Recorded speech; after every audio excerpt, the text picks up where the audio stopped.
అంగన్వాడీ సంఘాలు సమస్యల పరిష్కారం కోసం 24 గంటలు దీక్ష చేపట్టారు. ఇవాల్టితో 25వ రోజుకు చేరింది అంగన్వాడీల సమ్మె. రేపటి నుంచి అన్ని జిల్లా కేంద్రాల్లోనూ దీక్షలుంటాయని వెల్లడించారు. నిర్దిష్టమైన డిమాండ్లతో 24 రోజులుగా సమ్మె జరుగుతోందని, మంత్రుల బృందంతో గాని సీఎస్తో గాని చర్చలు జరిగినప్పటికీ వేతనాల పెంపు, గ్రాట్యుటీ అమలుకు సంబంధించి నిర్దిష్టమైన హామీ ఏమీ ఇవ్వలేదని మండిపడుతున్నారు వారు. మా డిమాండ్లకు ప్రభుత్వం స్పందించకపోతే మా పోరాటం ఉధృతం చేస్తామంటున్నారు వారు.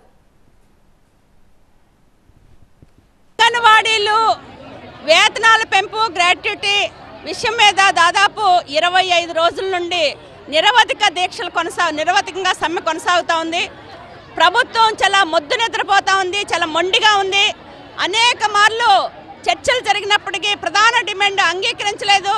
ఈరోజు అంగీకరించకుండా మేము ఏయో చేసామని చెప్పడం అనేది అవాస్తవం. 4.5 సంవత్సరాల నుండి అంగన్వాడీలకి నయా పైసా వేతనాలు ఈ ప్రభుత్వం పెంచలేదు. ప్రభుత్వం వచ్చిన తర్వాత కేవలం 1000 రూపాయలు మాత్రమే పెంచింది. ఏమాత్రం సరిపోవట్లేదు, ధరలు పెరుగుతూ ఉన్నాయి. వేతనాలు పెంచాలి అని చెప్పేసి అనేక మార్లు అడిగిన ప్రభుత్వానికి చలనం లేని కారణంగా ఈరోజు 24 గంటల దీక్షలు ప్రారంభించాం.